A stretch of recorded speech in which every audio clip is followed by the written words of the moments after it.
wode share me makwaba edeba Adom TV. Me ka wo se multimedia dwumakue we yenya 30 years anesa. Enti be ka me ho ne Mose. Na ansa na me de na dwumade be ba no mame mo okokọ be ba wo bia se galamse adwuma no munyai. Na dankwa ma yensu ho be kwa atwe. Etu a wo hwe bia be ba wo bia kai obi no nkai obi se galamse adwuma no yentwa so. Wonim se we were all born great. Woyen animunyamfo. Woyen akasefo. Ene eyo okokruku wo a wotie mi no.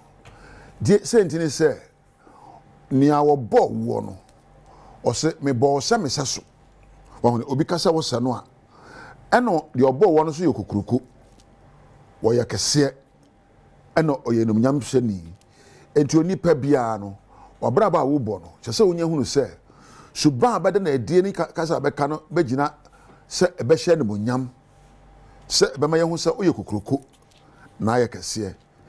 You see, a great life is a life where you don't feel like betraying yourself and others. Ye kase obi abrabo edimu. Ye kase obi abrabo eye enemonyam sha. Oye obi a no ankasa onwutwa ne nanti na watwe obi su nanti. Ene say suban any ade ade hye omuso beyo no wanyo a wotwetwa wo nanti, you are betraying your own self.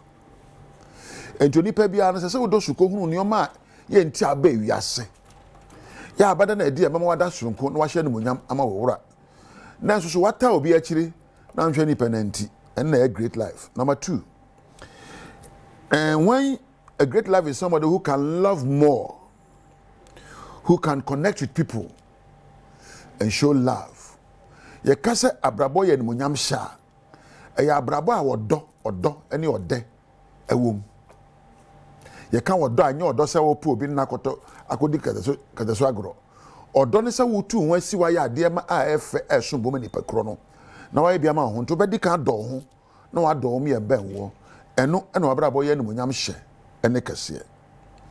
Meka obi so anopai wabunu hanim tia waka de ensem fatafa no ho ka de ensem fata akire obi enye eno nye unye no nyam hyeni unye kase unye kokoko uye kokoko de a se wo da subani a eda wodo ahofama pepepe yo ena empo unyuma no kasa bema obi so enuma abanyam na ama watimi hunu se wo yama no na wo ka bibia ma no na wakanya na brabo na wababa koso wahunu se mechira wo se ye boso ekokuruku ye boso abrabo ye nimonyam hye na wo ye okese wa anhwe ne yie na wa nni nioma meka achi a abrabo be sa akoa bi na bema ekom ya de ne obre na beto abrabo ya na yesu ye bre ekom de oni nyina afiri se ye jai subani a ema ye kire se akesefo ene ye suban kire se ye nimonyam hyefo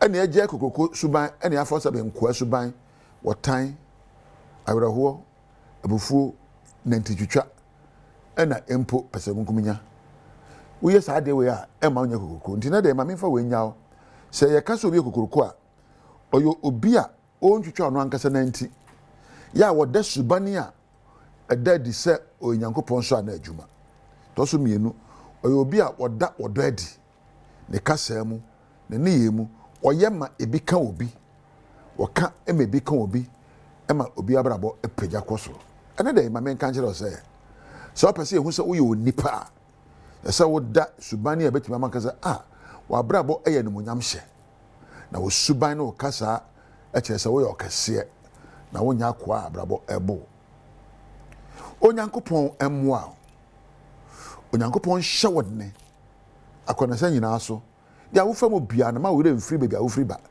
se wa brabo be hye nimonyam na wa chese wo di ade nyina so na ye kese wo ye kokroko esanse de obo wo no so no onyame wo ye kokroko ne kese o ma memfa na asema Edmund na Thomas o camera menko enkoda osmosis na Daniel a ofujata bomu apie aba Adom ha so ase na menkoda Mark Weber Priscilla eja Weber Kampadu our production room na me na obi a obo adwumadie titire makeupfo Eugenia Bedi ne nkrofo na me na floor manager props na lighting na MC afo nyina me damo ase wo a wonya amrehwe me ma me nkyere wo se me firi ha badwom adwumadie ne bekoso nti nya fidie ne mfi adom na de eba na doso na me di wonyame ejaw